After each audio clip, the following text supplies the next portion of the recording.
This is on a crosswind on the 2.5%.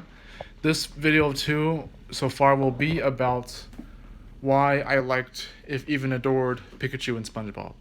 Okay, so rumor has it that when I was a little baby, I actually had a fascination for either the color yellow or anything that was cute, and that was gonna pertain things like Pikachu and SpongeBob. I think it's like you can say in a way.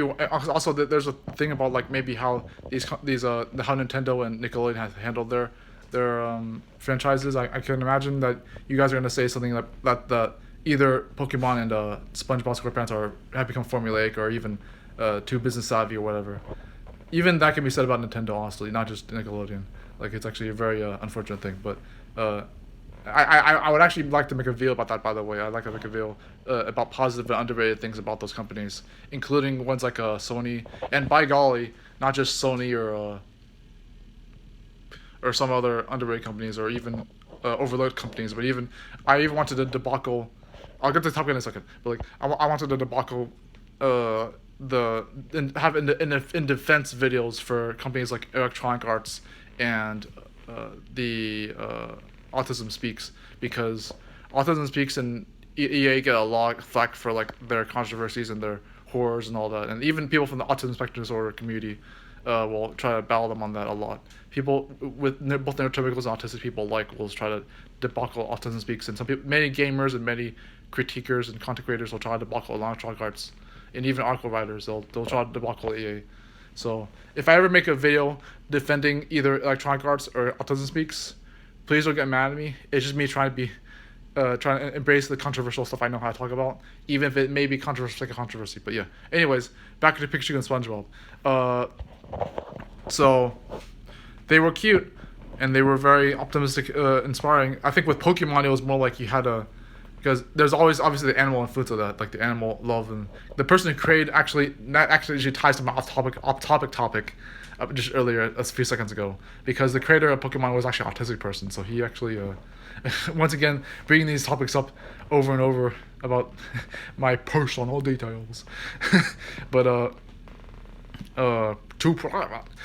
Yeah, it's he had autism, and the creator of Pokemon from the very first game up until for going forward, they expand the Pokédex, doing other kinds of developers, I guess, but the first game was created by an animal lover autistic person, so you can imagine how the ideals of, because even Vsauce goes into why Pikachu is a cute character, like, and how cuteness works, like Kirby and all the other Nintendo characters or whatever, etc., not just for video games, but that works with Pikachu so far, having the companionship and the with Ash, at least canonically speaking, for the show, and then however long that lasts, the coma theory.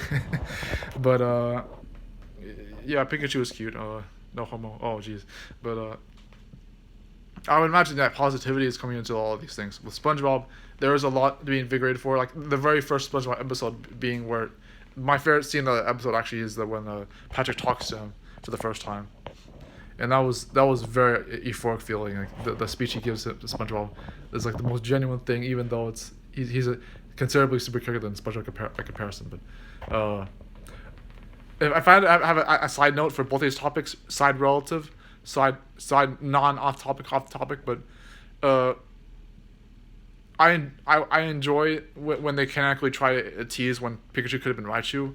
I enjoy canonically speaking, if even greed wise, that SpongeBob still continued, even though it was not worth continuing from many people's eyes. Many people didn't want SpongeBob to continue. Many people were okay with Pokemon making more games that were less creative and less risk-taking, but like, or even the show as well. But there's some very good canonical influences and very clever things they did in Pokemon, both the show and the games. There are even some brilliant things you can even learn from SpongeBob. You can still learn from, even if you're not a fan of the show anymore. If you think that corporate greed has gotten the best of them, I'm sorry. If any of you still believe that Spielberg has lost his legacy or something, whatever, or if Nintendo has lost their legacy, I'm sorry. Again, I'm bringing this up again because I'm glad that a somewhat silly topic was able to bring serious moods and themes and ideals, because this is what makes these videos so compelling. Is like even a simple vlog piece like this will just come into things like that. So far, I already talked about Pikachu and SpongeBob, but I'm going to elaborate one more time on them and then make it one more off-topic gesture, and then maybe close us off from there. But yeah, the reason I think SpongeBob and Pikachu are cute it could just be as simple as that. They're just cute. Don't overthink it. Don't make a big deal about something that doesn't need to be that hard. Okay, whatever. But here's what I'll say. The color yellow is associated with optimism and happiness and all that, and joy. And so is orange. Orange is a pretty good color. I actually had the favorite color orange for a long time, even compared to blue. Blue would have been my favorite color otherwise than orange. And then I ended up liking every other color otherwise, even special colors, like specific colors things. I'm not a colorist myself, but I've known colors before, and that's not a lame role to have. That's actually a very brilliant role to have. This specific colors. If you're a colorist person, if you're able to stylishly, even as an artist, not just as an artist, but maybe even as a scientist, if you're a good colorist, you can actually do a lot of good things with it. Not just in art, but not just in creativity. So, but with colors, like the color yellow seems to have good association with it, and orange as well. Other ones, I get a lot of optimistic vibes from Pikachu and SpongeBob. It's like SpongeBob's more like deeper themed, obviously, and even Pikachu's deeper themed as well. And they're in different ways. With SpongeBob, you know a bit of the comedic and simplicity lore that can be deep. With Pikachu, you know more of the innermost verbalities of not having to know what Pikachu's saying, but you still understand him enough to be like, yeah, okay, that's cute, and that's also very compelling. Watch me overthink this stuff about cute characters in shows. Yeah,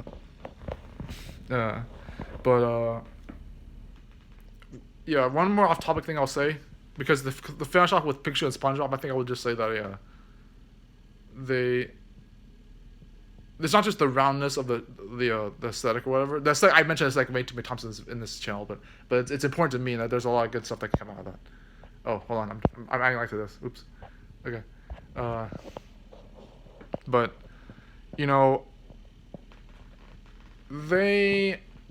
before we get to the off-topic part,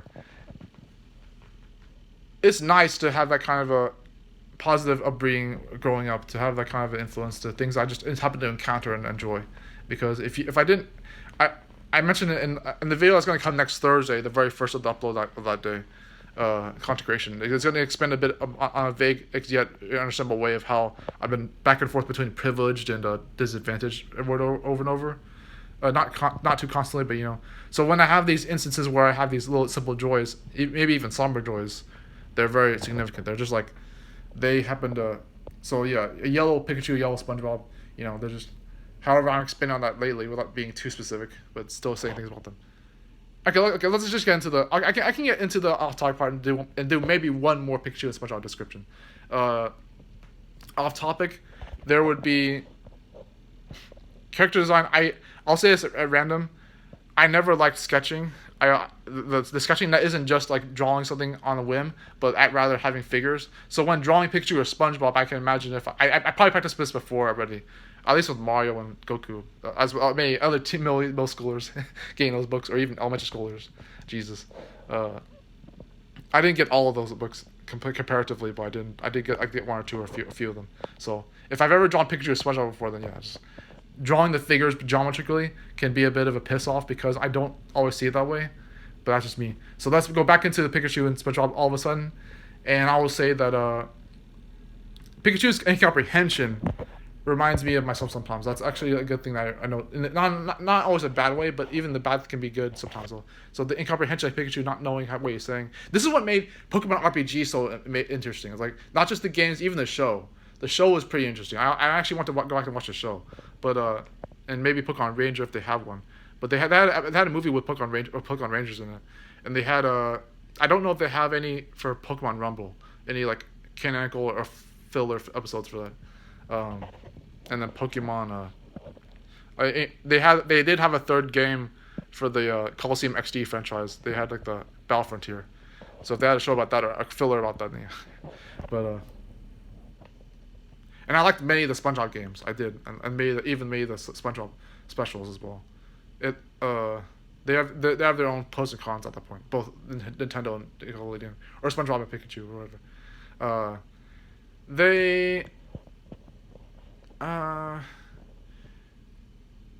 What I will overthink is that yes, Pikachu has reminded me of myself in a way that I've had the confidence and the incomprehensions, both the good and the bads, the things that would make me who I am. And then with SpongeBob, again, the confidences, the embracing who you are, which he does literally go over in the first movie, and even the later movies there's instances of actually like being enticing with life, and that's the least you can get with any of the 3 existing movies of SpongeBob, in 2021 at least.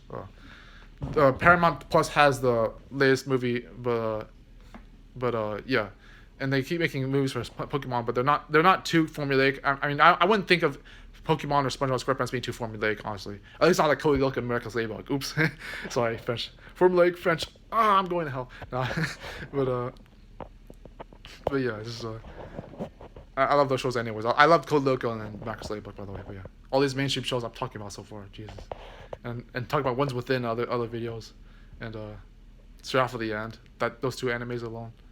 March comes as like a lion. I'm talking about anime in a Toonie video. When I'm already talking about Pikachu, whatever. They say that Pokemon doesn't count as an anime. I understand where they're coming from. I do, but it's like, but there's the pet peeve that that if animes don't count as, that animes are the same as animes and mangas, animes and mangas. There's a big gambit about that. I can get into that in another video about why I used to hate anime. But yeah, I just or what it actually was about, the deeper end of that, and all the other things connected to that even, you know, that I can also get into without getting too specific. I mean, that involves with my other internet and real life stuff. So both any worlds I've been involved with, any of the ways I see the world, philosophically speaking. So, I can close up by saying that Pikachu has been a good emotional context-driven character for me to look at and be like, yeah, that wasn't just childhood. That was actually like an embrace of living. You know, as I will overlook and overthink that. I wouldn't overlook that. I will overthink that. But and then SpongeBob again, having to belate this video by saying that, yeah, you know, SpongeBob. It's a very clever and creative idea that not just the show or even anything that the show, old and new, has done with creativity, which is still brilliant in my opinion, honestly, no matter what people actually think of. But that you can have a kid figure still having a job, which is a cartoonist perspective, I guess, is a see having these brilliant cartoonist worlds. People don't even call that anymore. It's traditional speak, but you know, just having that kind of a ideal. Whether you look back at the 1980s Pokemon or the 1990s SpongeBob, I don't think that these characters have lost their charm just because their management has been a poor. I personally don't think that they're as poor as people say they are. I think I have the Roberto Blake perspective that it's like that people are entitled to having nostalgia. I'm sorry, I already agree with him. I also agree with him that things that people don't care enough, and that's still somehow relevant to SpongeBob and Pikachu because that's like there is emotional context you can get out of those characters, even if they're still managed poorly, quote unquote, characters, and that can be connected to Disney or Cartoon Network or any other franchise for that matter, Sony, PlayStation, Xbox, Microsoft, any of those mainstream companies and platforms and franchises, like any of the mainstream ones, like even like I said with anime, like Soul Eater is considered a mainstream anime. A mainstream cartoon would be Gravity Falls, and then or actually more mainstream anime for cartoons would be Steven Universe, and then more mainstream anime would be One Piece or Naruto, or you know. This video wasn't just about mainstream characters that were yellow, happened to be 2 of them, but my perspective of Pikachu and SpongeBob in my childhood and what they meant for me, no matter how much I overthought this and made this a long enough video for 14 minutes to talk about 2 yellow characters in fiction and creativity, that what they meant to me, irrelevant yet still relevant, off topic yet still on topic, connections I make to these characters, a silly topic for the moment just to make sure that I can relay this and be like, okay, I can talk about something silly, not be too vague and specific about every single thing and act professional like the last 2 videos technically were. I don't have any blame on masculine frame and compulsory behaviors, but I had to make sure that one of these videos at least tried something new, and even if I don't come back to this video specifically because it's too specific, then at least I knew that I tried something new. And that's maybe the flip side of it. If I come back because it's silly and because it's very brave and risk-taking, then yeah, that's all I'll know. That even these videos will be important, if not more important somehow. Stay still, everyone, because Samuel is on the move. The second video will come, of 2 for today will come, and I'll figure out a topic by then. So see you guys later.